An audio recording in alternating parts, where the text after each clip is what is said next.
Welcome to Threads of Enlightenment. We have Erica, and she is going to introduce herself later on. I'm so excited that she's here. As you know, how we do it at Threads, we have our guests come in and tell us and paint that beautiful picture of what they have created, and then we are going to go back and find out how they create that. So, Erica, you take it and introduce yourself. Tell us everything that you're doing right now so that we can learn what you have created, so that we can surely be a part of it. I'll send the guests later to you and all the listeners, so that you can educate them and continue their growth. Welcome and thank you for coming. Oh, thank you, Ken. I'm so excited to be. I'm so excited to be here today, and I'm so excited to have the opportunity to speak to all these amazing listeners. It's just such a blessing. And a little bit about me is I am, as we joked before, the Mama Bear, or the Hmm. founder and CEO of We the Light. And We the Light is a I love empowerment this company business, you know that that. helps people feel whole and embodied and confident and all of the amazing I am things. absolutely in love with this business, Eric. It's Oh, just fun. thank you. I appreciate that. We all need it, right? Like we all need love and support and cheerleading. It's so important that we all have that, we all have someone cheering us on and supporting us and keeping us accountable. And that was so important to me, and that's one of the reasons why I built this business, is that I can give people support and cheerleading and love and hold them as on their healing journey, on their enlightenment journeys. That's why this us coming together, I was like, this is so perfect, because in my world, Mhm. we're both doing the same thing in our different places in the world, and in my world it's helping people Yeah. feel empowered and enlightened and jazzed up. And so it's such an honor to be able to do this work. And the great news is I get to do it through different platforms. I get to do coaching, I get to do speaking, I get to do events, and it's awesome. A Mhm. podcast. It's amazing that I get to give this wisdom and this insight through all different mediums. It's just so rewarding and so much fun. And I love it so much. I'm just love it so much. Um, Really briefly, I just want to talk about, what I love to do the most is the one-on-one coaching. Excellent. I'm so glad that you're here so that you can share with us your journey of how you got to where you are today and how you created all of that. So, how did you take us back to the beginning, Erica? Were you in a 9 to 5? What is it? What was your origin, as they say, your origin story that Yes. uh, took you on the path of becoming a better student? That's such a great question. So I've always, and I'm sure you've been the same. I was always interested in spirituality and this, but I was like, oh, this is weird. I'm gonna, even as a kid, I'd always was interested in yoga and spiritual stuff, and I was like, oh, this is weird. I don't know, and I would shoo it away. And then maybe around 6 years ago, I had one of those years, like we talked about, like those breadcrumb years that built and built and built of tragedies and traumas, things including death and uh, you know people close to me getting cancer diagnoses, is me dealing with an eating disorder. So it all kind of buckled up. It all built up, and it was one of those moments where it's like I can continue like this, or I can start to do the work. And actually, because of the family Hmm. member that had the cancer diagnosis, I really got into holistic health and yoga and wellness. And, so it all, the deal, it all started to spiral. Yeah. Yeah. Hmm. And so, as it began to spiral, how did your journey, specifically, where you say to yourself, I know you mentioned that you said, yeah, you started studying the food aspect. How did that morph into all the other things, Oh, as they say? yes. Accidentally. And I was so resistant because I was like, no, no, no, no, no, no, no. This is just a hobby. This is just a hobby. Because I'm sure you know this, but I have an acting background. And I always Hmm. thought I was just gonna be an actor. I was just gonna be actor. So this was happening, and I was like, no, no, no, no, no. Like no, universe. I'm supposed to be an actor. Like stop, stop, stop. But it was like one thing after the other. It was the food. It was Reiki. It was life coaching. It was helping people with tantra. So it, like, from class to class to program, it all started to unravel. And I was very excited and also resistant to, oh my God, what's happening before my very eyes. So lots of progression that I was not prepared for, but it was exciting, and it's a amazing journey, and I'm so glad to be part of it and on it.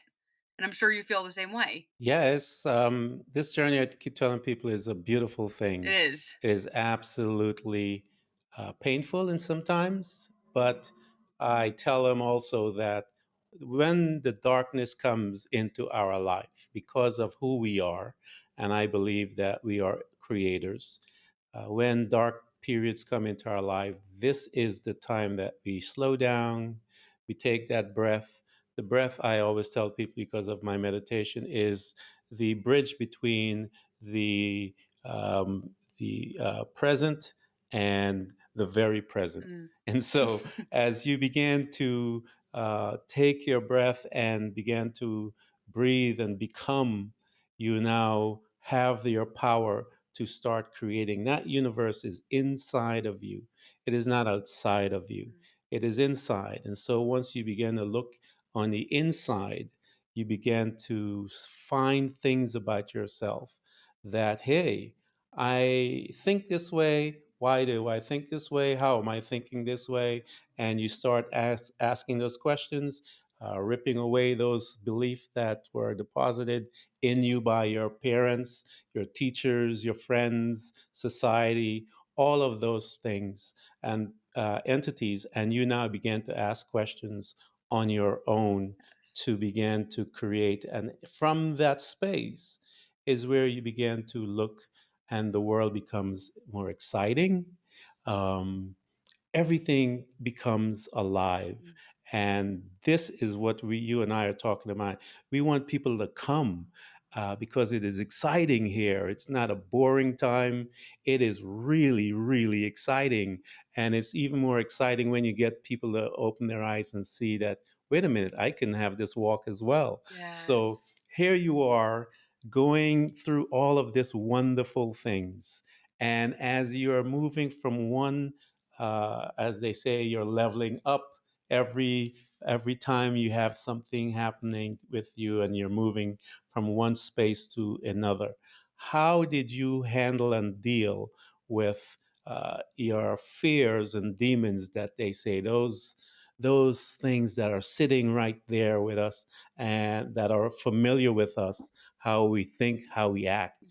and they speak to us loudly, you know, you can't, you can't, you can't. How did you handle that conversation, and what were your entities that you had to deal with? Ooh, I love that. It's funny. I think in the beginning I thought that there was something wrong with me. That I had these Hmm. fear, like these things Yeah. that the language, talking to you, these fear thoughts, and I was like, there must be something wrong with me. Like, why am I so mean to myself? I mean, now that I help people, I'm like, oh, we all have this. We Yeah. all have this. Just par for the course. Yeah. And now it's fun. I actually look at it as a exciting thing. I'm like, oh, okay. I get excited Hmm. by it. Where before I was Yeah. like, something's wrong with me, and what do I do Yeah. now? I'm like, I'm so excited. I can handle this. And I think that's a really Yeah. important mantra that I tell myself is it's not that everything's going to be rainbows and butterflies. It's that I truly Hmm. believe I have the strength to deal with anything. And I think that's Yes. something that we all should take, we all should we should all take that mantra and be like, even though, the situation's very hard and challenging, I could handle it. And Hmm. that's a big part of my practice is I'm like, oh gosh, like the fear thoughts are coming out or like the inner demons. And instead of feeling like there's something wrong with me, knowing this is normal, this is natural. Yeah. I just need to, like you said, I need to get on board with dealing with them. And self talk Hmm. is a big one. Big It's thing. a big one. And it's Yeah. consistent, like Yes. it's always gonna come out in its own way, so I Hmm. try to do a morning practice every day with mindset work, which is great. It sets the Yes. tone, it gets me going. But you know the Hmm. deal, like at Yeah. maybe at 4 Yes. p.m. The Yeah. voices still start to, so I have to be vigilant about being like, nope, I'm going to correct this thought. Nope, delete the negative thought, replace it with a good one. So it is a lot of work, but I mean, it's so worth it being, It committed to is this work, beautiful. right? It is it is when you're committed to is being committed to you, Erica. Yes. It's being committed to you that you want to do and become the best possible human spirit that ever walked this space in your body. Yes. And I would want to I try my best never to compare to someone else.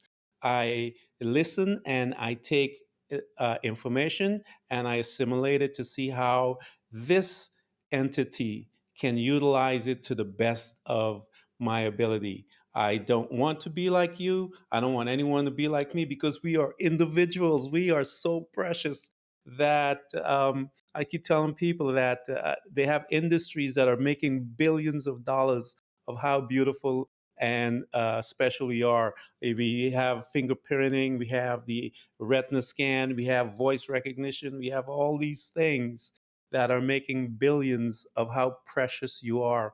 And we are our harshest critic. And as we learn how to be easy on ourselves. I try to tell people you've got to learn to love yourself. Give yourself some slack.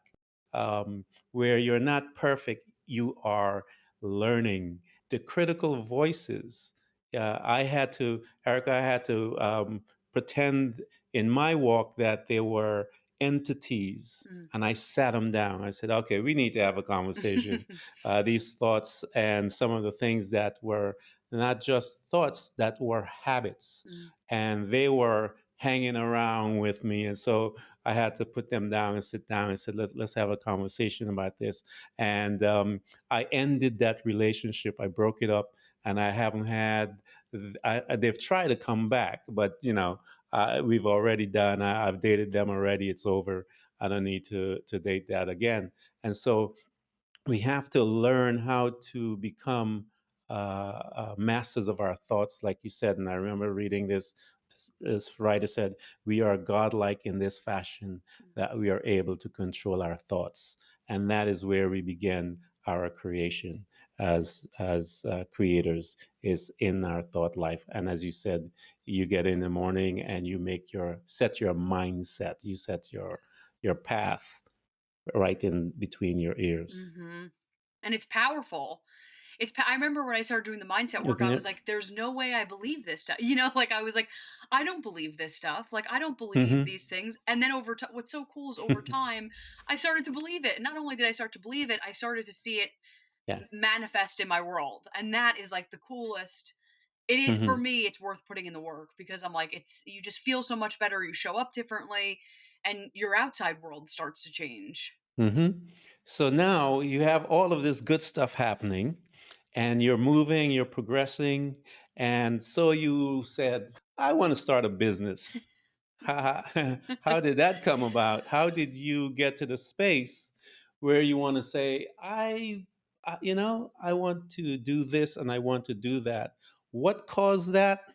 And what was your progression Mm. in putting, as I say, putting meat onto that situation? Yes, accidentally, honestly. So I was doing these courses, I was doing all these programs, and it's funny because I would go to work, I was auditioning, again, thinking nothing of this, the spiritual stuff. I was like, this is just something Yeah. I love.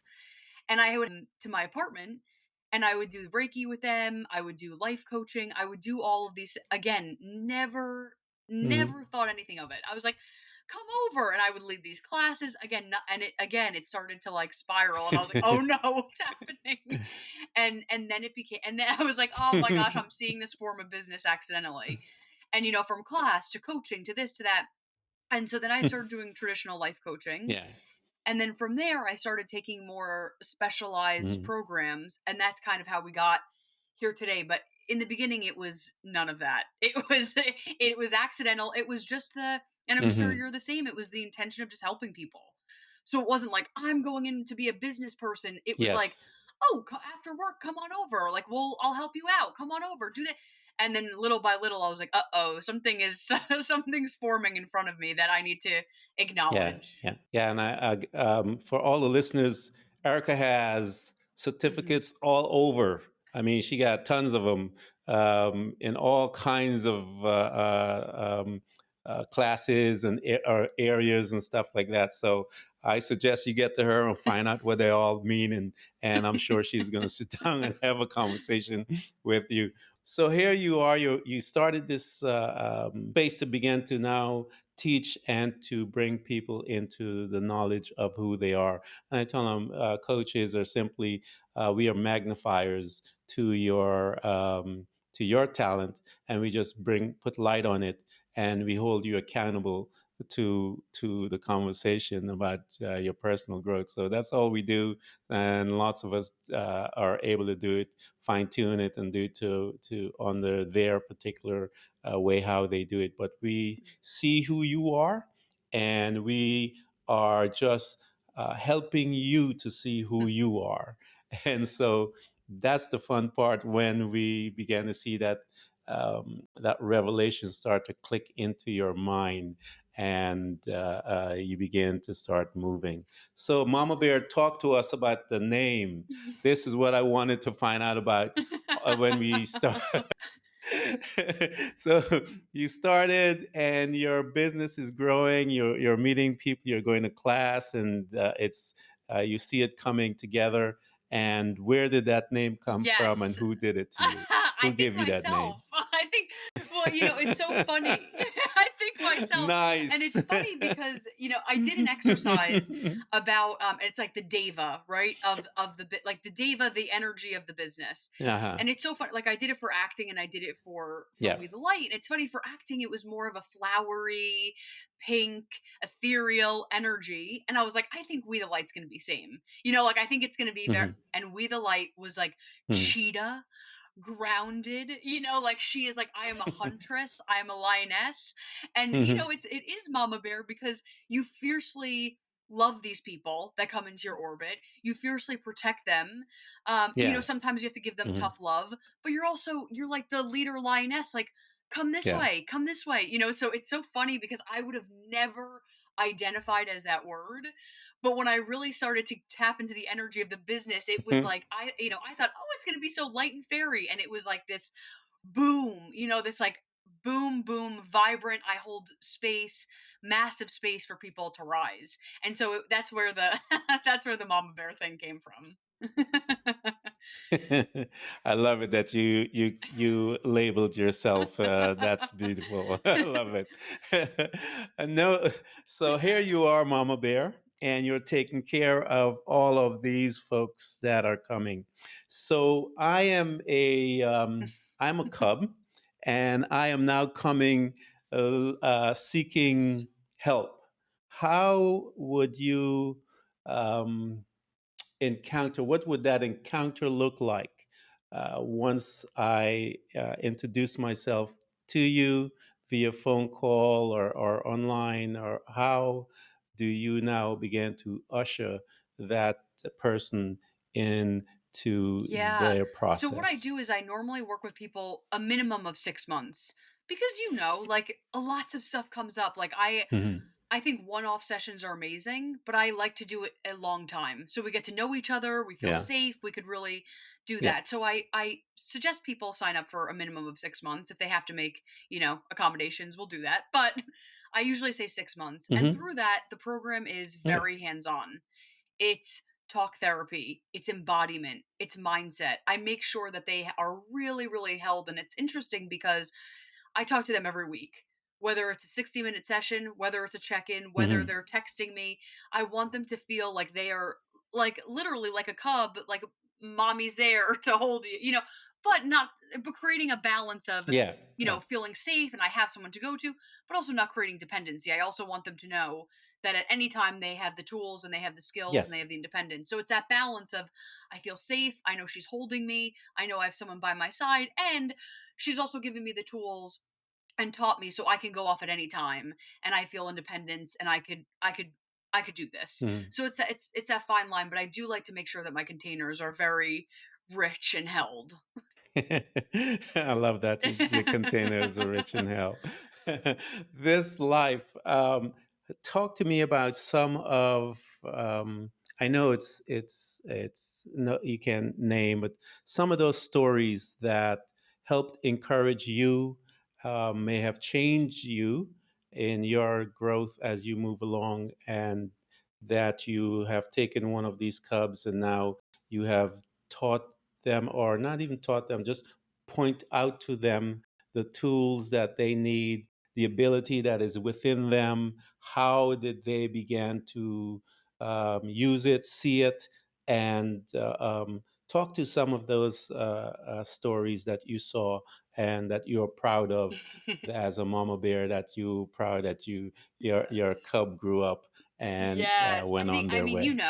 I'm speaking, like, preaching to the choir here. Like, watching someone transform is like the most Yeah, amazing thing. And I feel very blessed that yeah. it's almost every single time in a different capacity. Like someone may be healing this or that, and it's just Hmm. like you can't, especially with business, I'm like, oh my gosh, this part's a pain and this is a pain. But then when you see these transformations and you see these healings, it makes it all worth it. It makes Hmm. it all worth it. So, an example is, I'm thinking this is the most recent example. I had someone that really hated their body and they really hated themselves and they were pushing away relationships, and through our work together, they Wow. like genuinely started to love themselves. They genuinely started to invite, a partner in and friends, and they feel like a completely transformed Yeah, person, like a completely transformed person.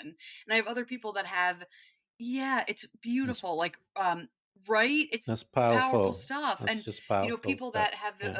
experienced trauma or Yeah. abuse now feel it's safe Hmm. to live in their body because, trauma and abuse takes us out of our body. So now they feel, Yeah.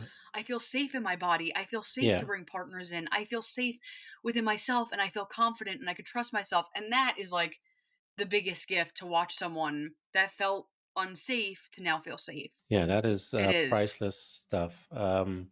It is beautiful. This book I wrote, Threads of Enlightenment. Wrote that book for. I took. The concept is this. Really good friend of mine, Rade. She grew up in the VITA teaching, and I grew up in Christian. I met her at an ashram, and so I told her. I said, it was twofold.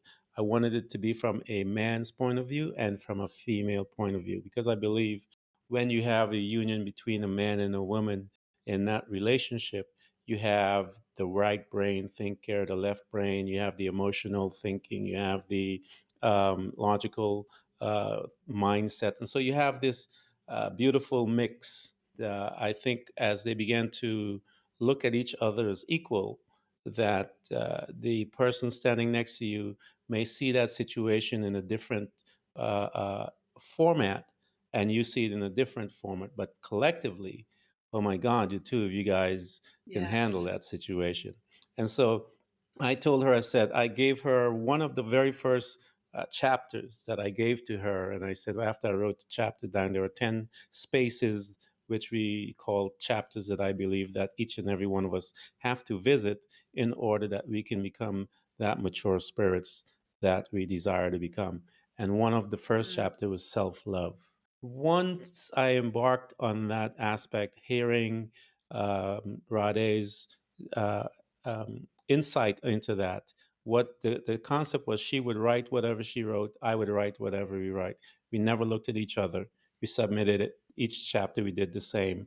And my purpose was so that we could see it does not matter mm, what religion you're in, doesn't matter where your background are. The principles are still the same in every background and every religion in every corners of the world. And I'm bringing this up to talk about the self love piece. It is so important for people to understand that you must love yourself. You have to speak to yourself. You have to encourage yourself, because if you don't do it, someone will do it for you. But if that person doesn't love you, they can use you and build your self-esteem to how they want it, and you will never mm, know who you are. I know marriages like that. I know elderly people that are like that. I know, and that to me is sad when you don't understand the preciousness of who you are. We let the busyness of living steal that away from us. And so it's beautiful to hear that you stopped that person enough that they can look at their house and not be offended at their house, but that house houses who they are inside. And once they get a revelation of who they are inside the house, oh my God, you can do nothing but love that house, can you, Erica? You just fall in love. I'd walk around and see myself in the mirror and kiss my hand. I'm like, oh my God, I love Yes. this guy. And but I was still learning. There's lots of things. Being in love with yourself doesn't mean that you're perfect. It means that you have learned how to begin to accept who you are with your faults and with all the beauty of you. And you love it all. And then after you love that, Eric, as you were saying, that person now can then enter, allow people to come into her space where she can now open herself to loving someone because she was in that space loving herself first. It's just one of the most beautiful thing to ever witness when you're looking at It people. is. In It's my so it's case, so I mean, and it's an honor really to let, have these people let you into their lives because it's a hard thing, it's yeah, when you're on the momentum of it's hard. self-hate and destruction and judgment, it's hard to then even Hmm. open it up and admit that to someone. So it's such an honor and it's so beautiful to Yeah, watch. yeah. I would. I used to have. I would have people stand and look at themselves, and we talk about mirror exercise and so forth. And I would have them say to themselves, "I am in love with you. I am in love with you." And to say that every morning when they get up and they go and they get up to go to the restroom to brush their teeth and all the other things, just to stop and say, "I'm in love with you." And I tell them as you continue that. The first time you look at that and you say that, yeah, I'm in love with you, and a few days later, you see them stopping and looking at that person inside that mirror and saying, I'm in love with you.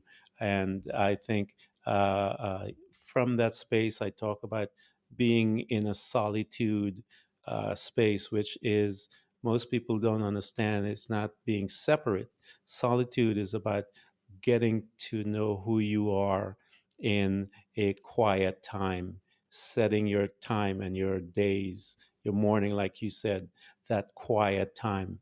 It is valuable that they need to understand about that because all the sages that I've ever read about had that time. And how do you utilize your space as to your quiet time? And how, Erica, how did you get to the space where you fell in love with yourself and then you incorporate that into all that you do? How did that Yeah, come that's about? great. I think with the morning question, it's like I have to, we can make every excuse that that we don't do it, So it's like every day my practice looks a little different. Like this morning, Mm-hmm. I actually did some yoga. Yesterday, I did mindset. But it doesn't Mm-hmm. matter really what it is. It's just for me. I mean, sometimes it matters, but it's Mm-hmm. just that commitment of I'm going to do something. I'm going to make space Yeah. for myself. I'm going to, in some Yeah. capacity, turn inward and not just be taken by the day and taken by the energy of the day, but I'm actually going to cultivate, I'm Mm-hmm. actually going to get aligned and I'm going to, get centered and go there. So that's that. And the question about the self-love was it was a journey. It really was and it still is. It's I mean, thank Mm-hmm. God it feels like a bulk Yeah. is there. And then the gremlins sometimes come out and you're like, Mm-hmm. no, no, no, no, no, no. We're not playing that today. So but I feel blessed that I actively, like you said, talking about the mirror work and that like I actively worked on it through different programs and self-taught it. I actively worked on that. And again, it still comes up here and there. But now I know, ooh, that's so mean. That's so Yeah. mean to like stop. And I'm so proud because I never Yeah. had Yeah. before I never had I was like, "No, no," I just would keep beating myself up. So now what's great is I know it's so loud. The meanness is so loud, and that is so great that I'm like, "Ooh, that was mean." I'm Yes. like, "Good, I could catch it, I could change it."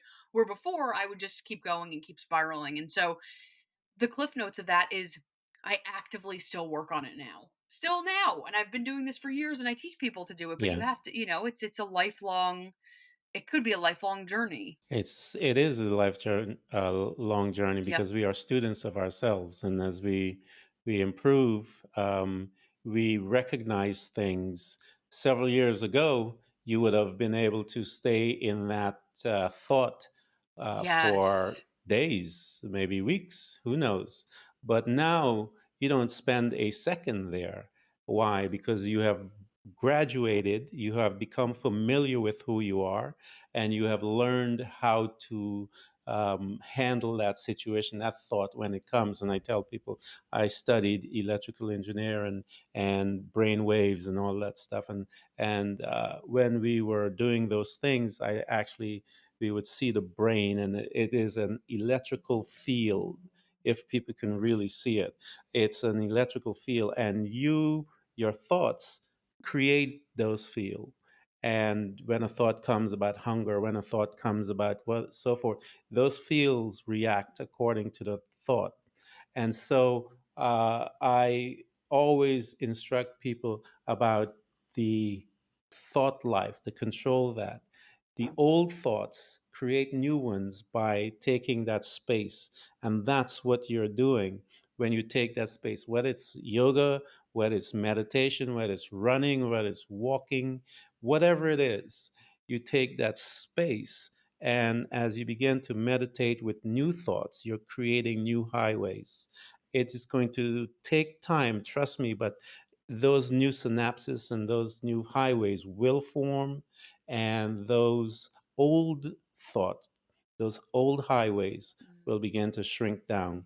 You see it in the behavior of people, and you see it in the behavior of yourself as you begin to change those thoughts that you had that were Yeah. vicious and mean to yourself. And now you recognize that car coming down that highway, and you're like, nope, I don't want to go there. And so it is a beautiful thing to hear that, and it's good. That's why I have you tell your story, because I want people to understand that we Oh, had to yeah. go through it, and we are Yes. still there.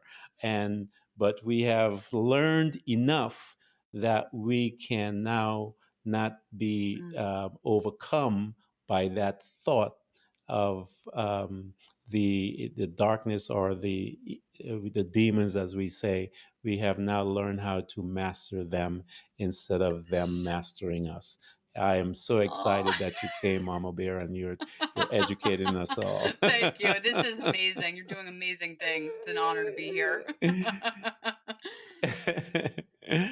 Oh, it is so good. I was reading all of your stuff, and I was very excited to have you, so that the people can get a chance to reach out to you, Erica. I'm watching at all your classes, and the spiritual classes, and all the other different things that you have for the women art, and all of these different things that you have set up for them.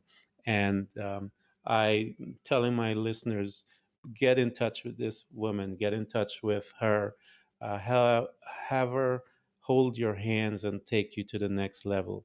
You listen to what she talked about, how she changed people's lives. You talk about all of the principles of growth. This is what we do here at Threads of Enlightenment. And I just love your smile. I love the laugh. And God love that name.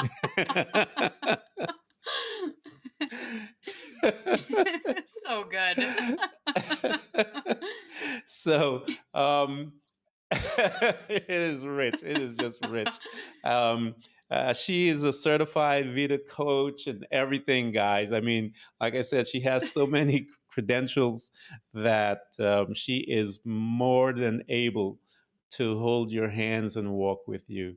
Erica, thank you for visiting us at Threads of Enlightenment. I am honored to have you, that you exchange your precious energy with us, your thoughts, your desires, your dreams, the world that you have created. I thank you so much that you have entrusted us with this information. And it is from the bottom of my heart that I thank you for coming here at Threads of Thank you so Enlightenment. much. Thank you, thank you, thank you. And guys, I am going to put everything up for Erica, all of her, um, where all of her page and information, whatever you need, I will put it up when I post this so that you can reach her and get on into some of her classes, whatever she has, get in those one-on-one. And I tell people the wisdom that she has and the teachers and the sages. I look at all of these people that come to our Threads of Enlightenment as sages. I know they don't want to say that. All the sages look like old boys with beards and whatever. But sages today are beautiful women like Erica, all young people, older people, it doesn't matter. Wisdom does not have a look, it just have a body that it presents in many forms. So thank you so much, Erica, for dropping by. I appreciate all that you have done and that you Thank continue to you. do. Everyone who's listening to this podcast, we hope to continually help you to learn how to embrace moments of darkness, because it is in the darkness that we learn how to develop and use our abilities to truly see those parts of ourselves, often invisible to us, in the light. It becomes your responsibility to navigate through all of your trials, to find out who you truly are and begin your journey to loving yourself, which is possibly one of the most difficult things you will ever do in your life. To love yourself and to find the real you, but always remember to enjoy the journey. Thank you for coming by. Please subscribe, and if you can support us financially, we deeply appreciate it.